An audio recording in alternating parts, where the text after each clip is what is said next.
Sorry, MG, I am not impressed. This IM6 has a lot of great features on paper, but I think a lot of people would be more happy buying either a Tesla Model Y if they want super minimalism with this size of car, or a Zeekr 7X for longer range, more efficiency, more interior controls for a very similar price. Sorry, IM6. I am not impressed, and I'll tell you why. Please contribute. It really helps my independent, honest journalism for you. I'm afraid the software in this IM6 doesn't inspire confidence. It makes you agree to annoying rules and regulations every time you start the car. And also, have a look at this. If they can't spell menus properly, again, rammed on instead of random, what else isn't being paid attention to when making this car? Yeah, look, maybe it's just because I don't like cars that are all screen to start with.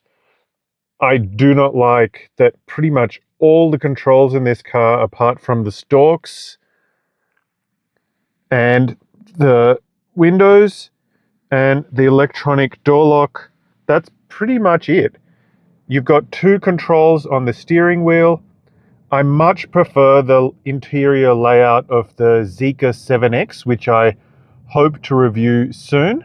It's actually got a lot more useful interior controls while still having a nice modern interior. A lot more controls here, more controls here. It's modern and has lots of features without making you go through a billion menus to find whatever you want to do. I'm going to tell you 8 things you need to know about this IM6 by MG. It's a Tesla Model Y wannabe, but is it as efficient? And it has lots of screens, even more than the Tesla. Are they actually useful? Well, I'll let you know that, as well as efficiency on highways in Sydney and on suburban streets like we're about to drive on now. MG, while it's an old British brand, this is very much a Chinese company for many years now. And that means this IM6 is built for the Chinese market. It's primarily meant to be like a lounge room on wheels. So it is super comfortable to be in. It has lots of nice features and a nice interior.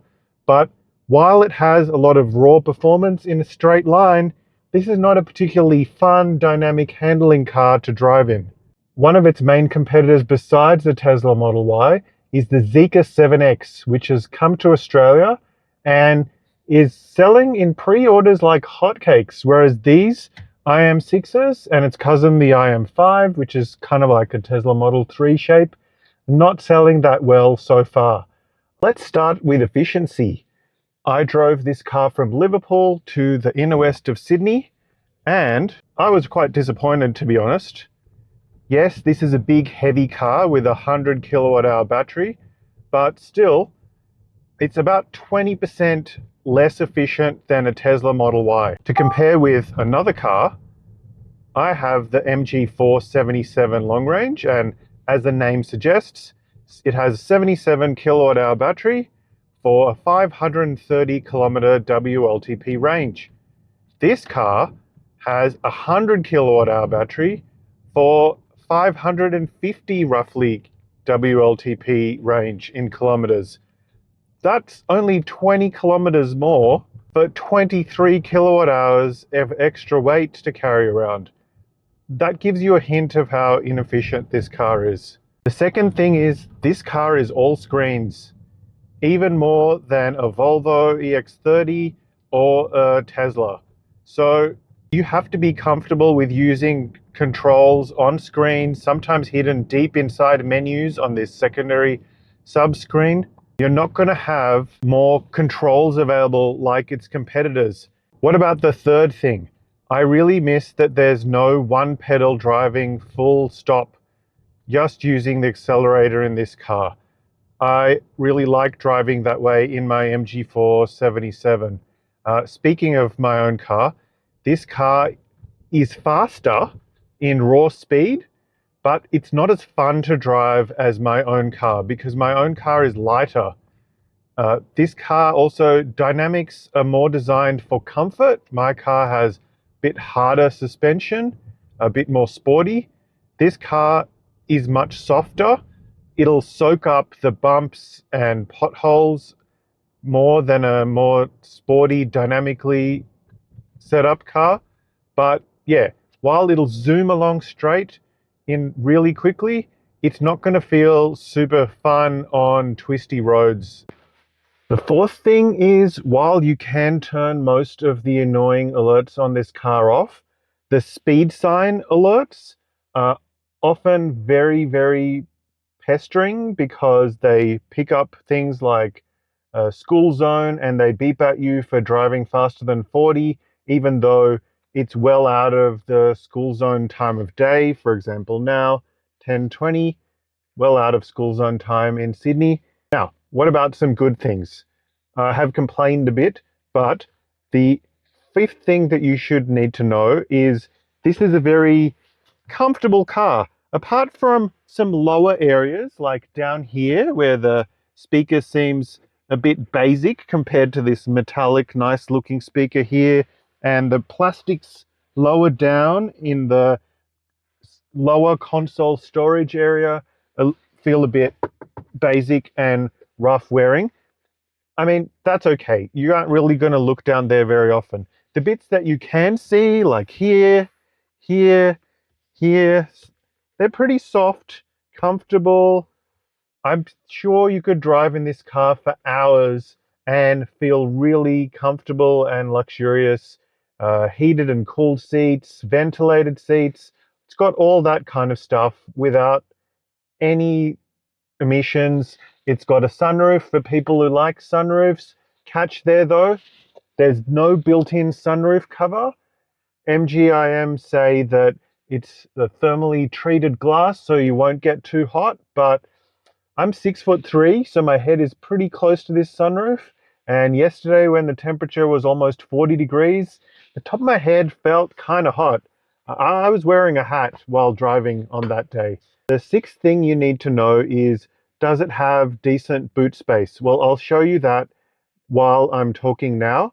I think there is quite a lot of space, and the back seats have a whole lot of space too.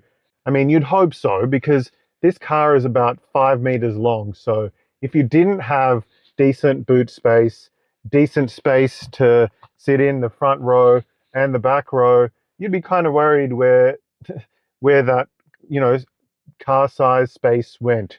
Seventh thing you need to know about this MG IM6 is, if you are driving a lot at faster speeds, this car is really quiet. It's one of the quietest cars inside that I've driven for a long time. Apparently, the speaker system in this car actively cancels out highway noise. And I could really tell because before I picked this car up, I dropped off a BYD Dolphin Premium, which was really fun to drive. Very different kind of car, much cheaper, much smaller. It's a city runabout, but the Dolphin Premium was noticeably a bit noisy at highway speeds of 100 k's. Compared to this, which I picked up afterwards and drove home, whisper quiet. Wow. So that is definite plus if being quiet on the highway is something you care about. The eighth thing you need to know is this car has a lot of unusual features which aren't in most other electric cars. So things like 6.6 kilowatt vehicle to load, that's pretty rare. Apparently there hasn't been any rain in Sydney, but AI mode night cameras to help you see pedestrians and other things when it's really dark and rainy.